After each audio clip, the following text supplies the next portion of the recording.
Alô, galera do Camil do terceiro ano, tudo bem com vocês? Espero que estejam bem. Olha só, chegando pertinho já da prova, né? Espero que vocês tenham utilizado durante esse período de férias esse banco de aulas que nós colocamos aí no AVA do Camil do terceiro ano, com aulas complementares, né? Que não foram estudadas esse ano, mas que fazem parte do conteúdo da prova. Eu já expliquei sobre isso anteriormente, então espero que vocês tenham, caso tenham tido alguma necessidade de rever algum conteúdo que viram anteriormente no primeiro e no segundo ano, ali você tem um banco de dados, um banco de aulas, que você pode recorrer a aulas sobre cartografia, sobre alguns aspectos, inclusive da geografia, da dinâmica do espaço natural, que não está previsto para nós abordarmos aqui no nosso conteúdo programático do terceiro ano, mas que podem ser importantes na composição da tua formação para a prova, não é? Vamos lá então, vamos focar nesse nosso assunto. É um assunto que será composto por 4 encontros. Esse já é o nosso segundo encontro. O nome do assunto é a sequência didática número 5, distribuição dos recursos minerais e energéticos, aproveitamento e impactos. É bem importante isso. No primeiro encontro, nós trabalhamos de forma mais ampla sobre a geologia vinculado com o uso econômico, a transformação de natureza em recurso natural, não é? Distinguimos o que é um minério, o que é um mineral, que é uma rocha, né? Uma composição agregada de mais de um mineral. E vimos também a relação entre formações mais antigas do período pré-cambriano com recursos minerais metálicos, disponibilidade de recursos minerais metálicos, e formações mais recentes, especialmente no Éon Fanerozoico, vinculados aos recursos energéticos ou às rochas sedimentares, né? Eu coloquei no início da aula passada e distingui com muito cuidado as principais características do calendário geológico, ou pelo menos aquilo que nos importa muito pontualmente, né? Então eu queria que vocês ficassem atentos a isso, todos vocês, atentas e atentos, porque essa aula da semana passada foi uma aula de base para tudo que continua. Aqui estão os objetos do conhecimento, a relação da geologia com a distribuição dos recursos minerais e energéticos, fizemos isso na aula passada. Classificação dos minerais, também fiz uma relação, que são minerais metálicos, que são chamados minerais de origem fóssil. As áreas de ocorrência de recursos minerais e energéticos no Brasil, vamos falar sobre isso muito hoje, especialmente os recursos minerais metálicos, visto que as duas próximas aulas falaremos da matriz energética no mundo e no Brasil.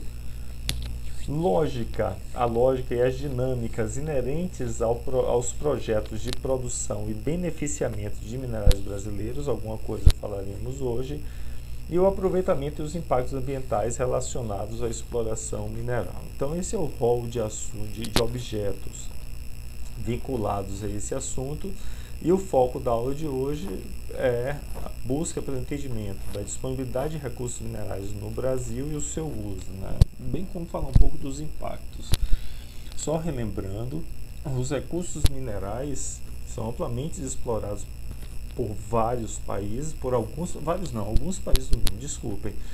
Não são todos os países que têm riqueza como tem o Brasil, né? Riqueza mineralógica como tem o Brasil. E essa riqueza em recursos minerais faz com que a pauta dos commodities, você lembra o que são commodities? Commodities são aqueles produtos exportados que têm um valor universal. Então, a liga de ferro,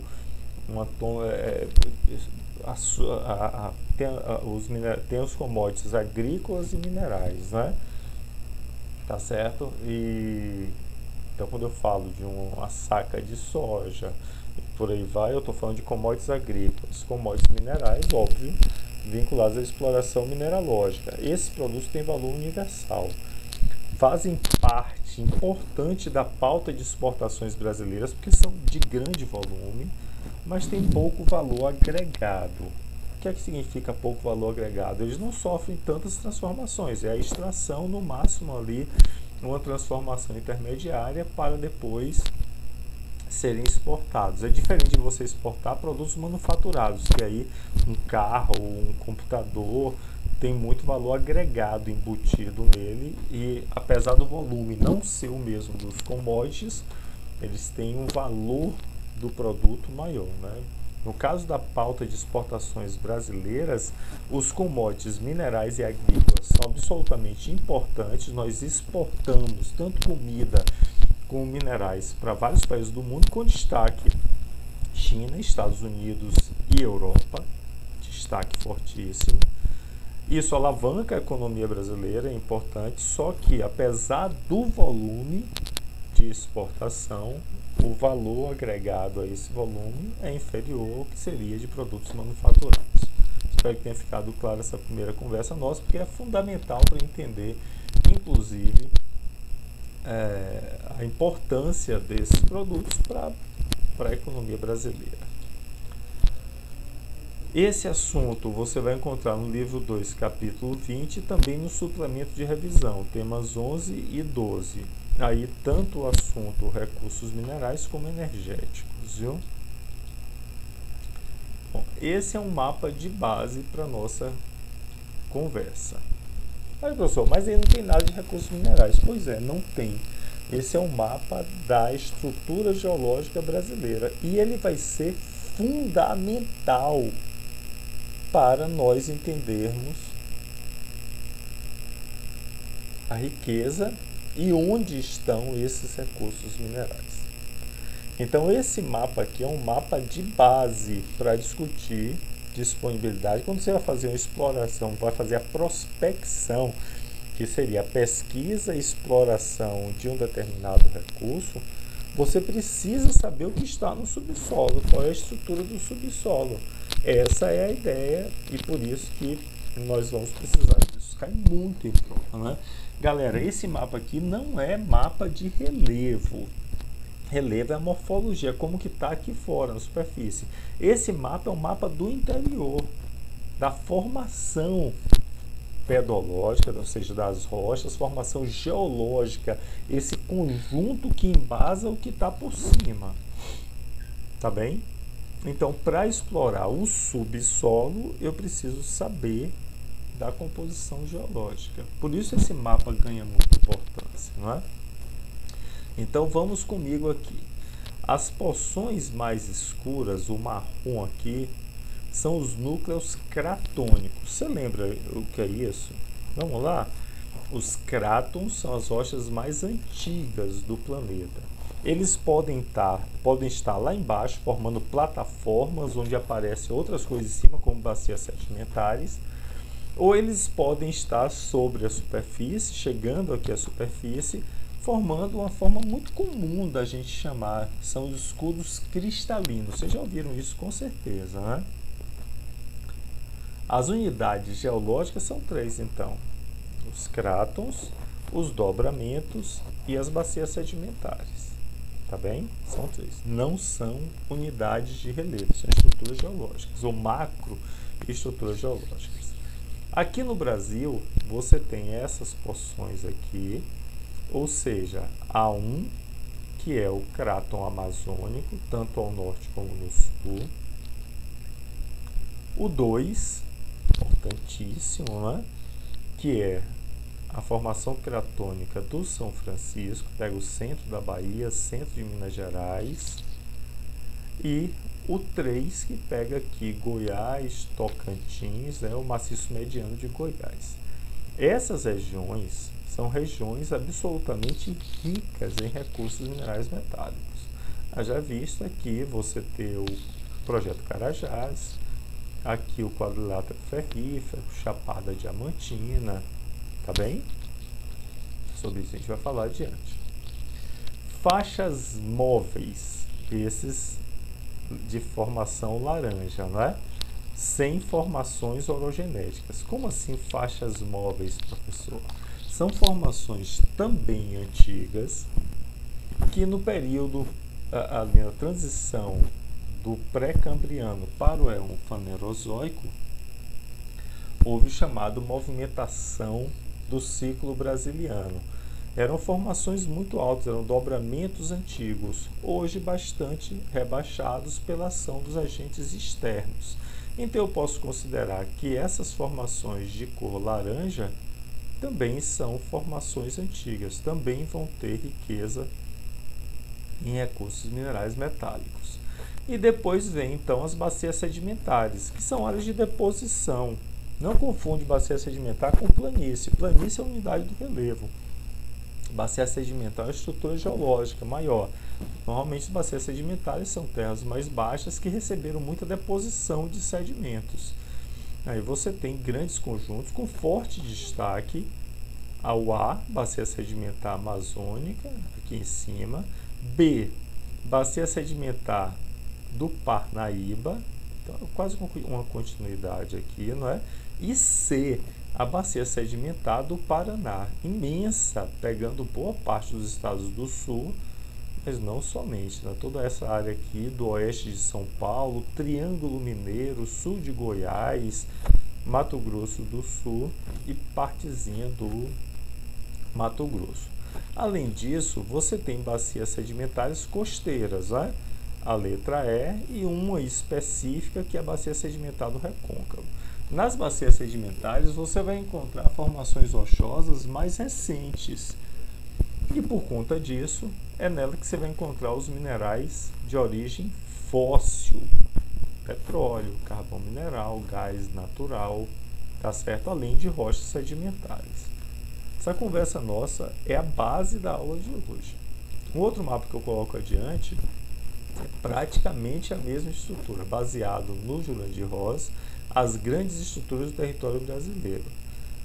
Eu coloquei aqui porque ele é mais preciso em relação à nomenclatura. Olha aqui, bacias sedimentares fanerozoicas, ou seja, das eras mais recentes, né? Cenozoica, Mesozoica e Paleozoica. São as formações aqui, ó. A Amazônia, aqui ao invés de chamar a bacia sedimentar do Parnaíba, como aparece no outro, ele chama do Maranhão. E a do Paraná, as três imensas. Percebam que nesse mapa aqui ele não faz destaque à formação costeira. Faixa de dobramentos do ciclo brasiliano. Percebam só que essas faixas de dobramento do ciclo brasiliano são aquelas formações que aparecem lá praticamente naquela cor alaranjada, no mapa anterior. Não é? O que é o ciclo brasiliano? Um período em que houve dobramentos aqui no Brasil. O Brasil hoje não tem grandes altitudes, não é? Nós não temos dobramentos modernos, mas o que hoje é o Brasil já foi borda de placa tectônica, já esteve junto do território africano. Essa que hoje é o território africano, essa separação gerou movimentações orogenéticas aqui com grandes levantamentos. Como o Brasil hoje está no meio de uma placa tectônica, ele é muito mais desgastado. Os agentes de modelação, os agentes do intemperismo, são mais atuantes do que os agentes de formação. Nós não temos grandes levantamentos no nosso território, não é? Aqui, cobertura sedimentar correlativas ao brasiliano, formações mais antigas, né? Sedimentares mais antigas, ali do início do Fanerozoico, e de uma forma geral que nos interessa muito para hoje, os cratons pré-brasilianos, ou seja, as rochas mais antigas do território brasileiro. Mais uma vez ele coloca aqui o craton amazônico ao norte e ao sul, não é? O do São Francisco, o número 2, não é? E o sul rio-grandense, menorzinho aqui, número 3. Então, aí esse mapa é um mapa muito instigante, que vai aparecer quais são as principais províncias minerais e grandes projetos brasileiros. Eu não vou distinguir excessivamente com vocês cada um desses projetos, não dá tempo, não é intenção, também não quero que vocês fiquem preocupados em ficar memorizando tudo. Aqui eu gostaria de destacar o que vai aparecer adiante: o quadrilátero ferrífero, no centro de Minas Gerais, e o projeto Grande Carajás, não é? Especialmente nessa província aqui no oeste do Pará, província mineralógica que eu falo, tá bem? Vamos adiante. Olha aqui, olha esse mapa. Grandes projetos mineralógicos do Brasil. Vamos dar uma passeada por ele? Vou começar dos dois mais importantes aqui. Olha a diversidade de cores e símbolos nessa partezinha. Esse é o projeto Grande Carajás, década de 70. Dentro dele teve um grande veio aurífero, exploração de ouro na Serra Pelada. Desculpem. Então a Serra Pelada acontece dentro do projeto Carajás. É uma formação bastante antiga de terras cratônicas, de estruturas cratônicas, não é? Com a diversidade de minerais metálicos. As maiores reservas de ferro do mundo estão aqui, ainda que não seja a mais explorada, eu vou mostrar isso adiante, mas não tem só ferro, como vocês podem ver, não é? Além do Carajás, outro que merece absoluto destaque, vinculado mesmo à exploração lá do ciclo da mineração, é o quadrilátero ferrífero. Olha aqui, quadrilátero ferrífero, século XVII, finalzinho do século XVII, encontraram ouro, especialmente ouro, depois diamantes, né, nessas terras, e a exploração mineral não para até hoje, né, continua aí. Esses dois certamente são absolutamente importantes. Eu chamo a atenção aqui para o maciço de Urucum, que é rico em ferro e manganês. As reservas do mundo de manganês estão por aqui. Mas olha a quantidade de ouro, esse amarelinho, né, que tem pelo território brasileiro, com destaque a região de Rondônia e sul amazônico. Tá bem? Exploração aurífera nessas terras. Como destaque ainda, eu não posso deixar de falar aqui no sul do nosso cordão carbonífero de carvão mineral. Sobre ele nós falaremos numa aula específica da matriz energética brasileira. Beleza? Vamos falar dos principais minérios exportados pelo Brasil. Vamos finalizar a aula com isso? Então vamos lá. Esses 10 últimos minutinhos nossos, vamos conversar sobre os principais recursos minerais ou os principais commodities explorados pelo Brasil. O que o Brasil mais vende, não estou falando que é o mais valioso, é o minério de ferro, não é? Nós temos 3 áreas importantes de exploração de minério de ferro no Brasil. As 3 principais são aqui o maciço de Urucum, no Mato Grosso do Sul, é o menor deles, e as 2 de maior destaque: o quadrilátero ferrífero, em Minas Gerais, e a Serra do Carajás, no Pará. Pegaram aqui? Serra do Carajás e quadrilátero ferrífero. Qual é a distinção entre eles? A reserva de ferro da Serra do Carajás é a maior, das maiores do mundo, mas não é toda explorada. A exploração da Serra do Carajás, que sai pelo porto de Itaqui, Madeira, aqui em São Luís, no Maranhão. Estou passando o mouse em cima. Um corredor de exportação, né? Essa produção ela é voltada principalmente para exportação desse commodity, do minério de ferro. Beleza? Ao passo que o quadrilátero ferrífero, o ferro do quadrilátero ferrífero, atende às demandas industriais do Brasil, está mais próximo das principais zonas industriais e parte dele também é exportado. Tá certo? Então, no Brasil, a maior exploração do ferro se dá no quadrilátero ferrífero, que atende a demandas internas e parte é exportada. E o ferro do Carajás, que é a maior jazida, não é todo explorado e se destina principalmente para o mercado exterior. O minério de manganês, bem importante, não é? Bem importante na nossa exploração.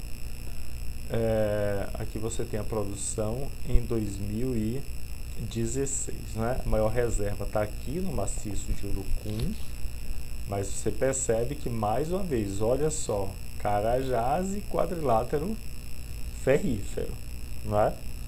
Carajás e quadrilátero ferrífero. Percebam só que o teor médio de manganês aqui do maciço de Urucum é o maior no território brasileiro, maior do que a média do território brasileiro, não é? Por outro lado, a exploração em 2016 no Pará, em volume, foi maior, mas a maior jazida está aqui no maciço de Urucum, beleza? Então vimos o minério de ferro e vimos o minério de manganês, importantíssimos para a indústria do mundo todo. É bom lembrar que essa riqueza mineralógica não está disponível em todos os países. Então, países europeus, por exemplo, são grandes consumidores de commodities. A China, apesar de ter muita riqueza em minerais metálicos, mas o seu crescimento industrial assustador nas últimas décadas, eles são sedentos consumidores de commodities minerais para alimentar a sua indústria, já que a produção interna não é suficiente para atender a essa demanda. Aqui está uma imagem, né? Serra do Navio. Vou falar sobre isso adiante. Olha a exploração. Eu coloquei aqui para vocês verem os impactos, né? Dessa produção. Quando você fala do minério de manganês, usado, por exemplo, para a formação do alumínio, né? É muito comum falar da exploração aqui no Amapá, na Serra do Navio, no Amapá, que foi durante muito tempo o maior veio de exploração de manganês do Brasil. Então, em algumas questões anteriores, você vai ver menção a Serra do Navio no Amapá aqui em cima, deixando, por exemplo, esse tipo de legado. Olha o terreno devastado após a exploração. Imagina o impacto ambiental disso. Numa área florestada também, não é? Grande impacto nos cursos hídricos, grande impacto ambiental, como fica evidente nessa imagem. E por que não aparece aqui, professor, Amapá? Não aparece porque a exploração foi tão contundente que já no início do século XXI, esse minério praticamente se esgotou. Porque não são recursos renováveis, né, gente? Está lá no subsolo, você explora, uma hora acaba. O tempo de exploração, o tempo de uso social é diferente da permanência, da renovação da natureza, não é? O minério de bauxita, fundamental na produção de alumínio, merece forte destaque em duas cidades do Pará, Oriximiná e Paragominas. Então, é muito habitual. Percebam vocês que vai aparecer aqui também na região do quadrilátero ferrífero, mas Paragominas e Oriximiná vão merecer destaque nacional. São duas pequenas cidades. Esses nomes podem aparecer numa prova, não é? Inclusive, aqui em Oriximiná tem um porto fluvial no rio Trombetas, e aí é muito comum vincular a exploração de bauxita ao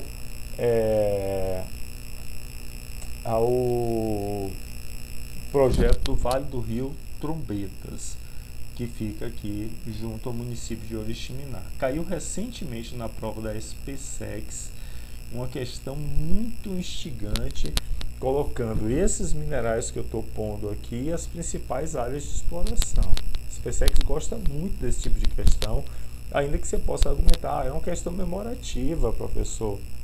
De fato é. Mas como são minerais muito importantes para o Brasil e para o mundo, conhecer as principais áreas de exploração e o seu destino, eu julgo que seja importante. Caminhando aqui, produção de bauxita no Brasil, né? Olha o destaque para Minas Gerais e para o Pará, não é? Na produção, beleza?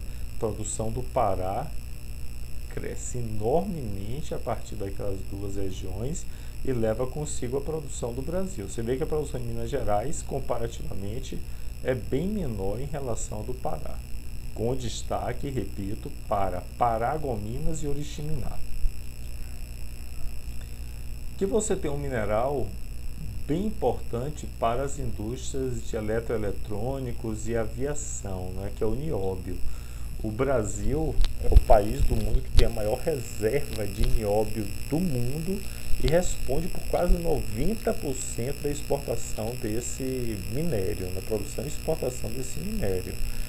Você pode perceber que a maior concentração está aqui em Minas Gerais, próximo à região de Araxá, bem conhecida, né? E para a gente especialmente, não é? Onde você vai ter predominantemente a produção e a exploração de nióbio. Fiquem atentos a isso, tá certo? Atentas e atentos a isso. E aqui, gente, já caminhando para o final da nossa aula, tratar então dessas principais áreas, não é?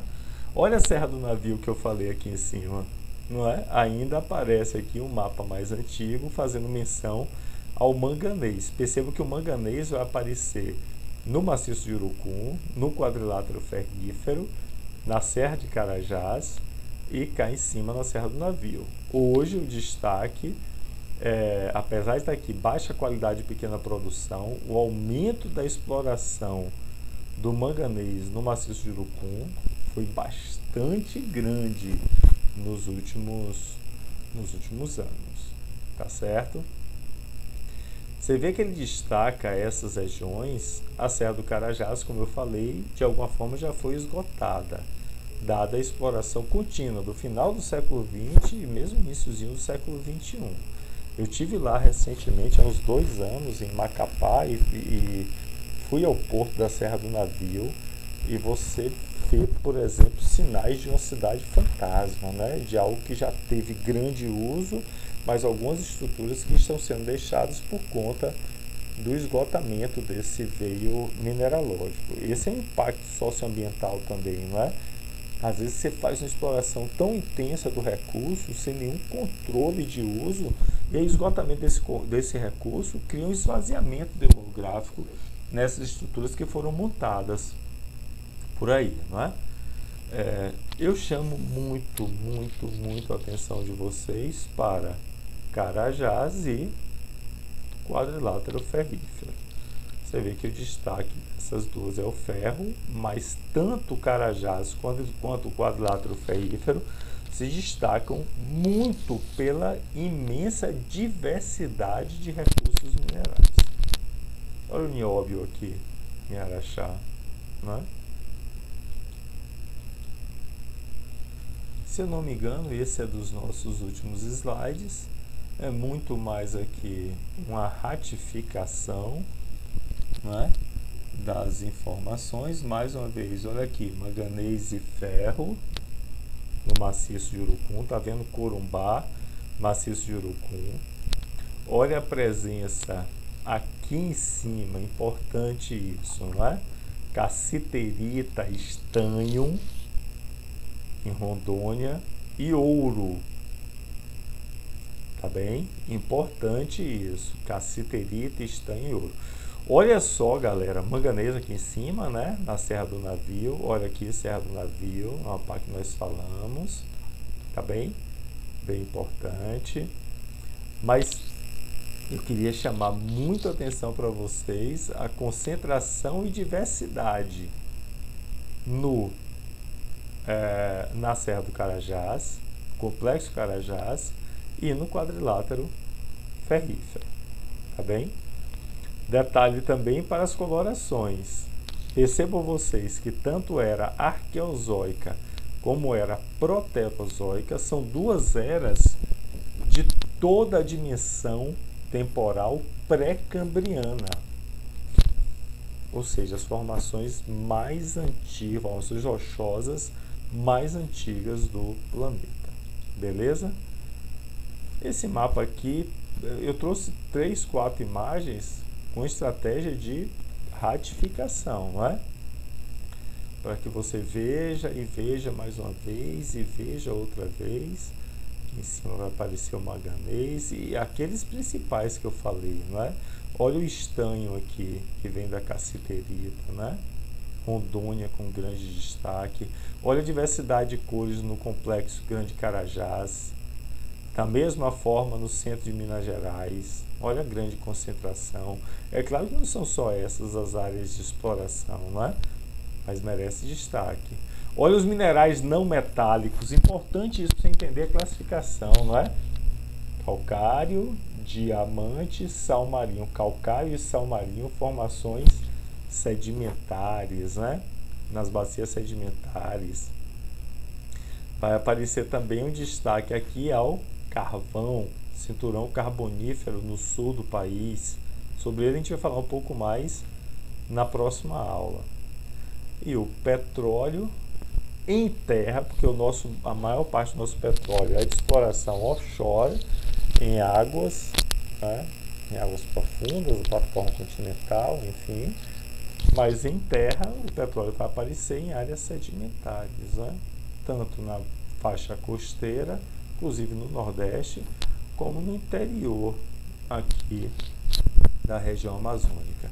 Aqui você, olha como esse mapa é importante, porque ele relaciona a diversidade dos minerais metálicos, não metálicos, energéticos, a formação geológica, bacias sedimentares e escudos cristalinos. Então, você vai perceber que nos escudos cristalinos abundam os minerais metálicos, ao passo que os não metálicos e energéticos tendem a aparecer nas bacias sedimentares. Beleza, beleza? Assim nós fechamos essa nossa importante aula. A SpaceX gosta muito desse tipo de questão.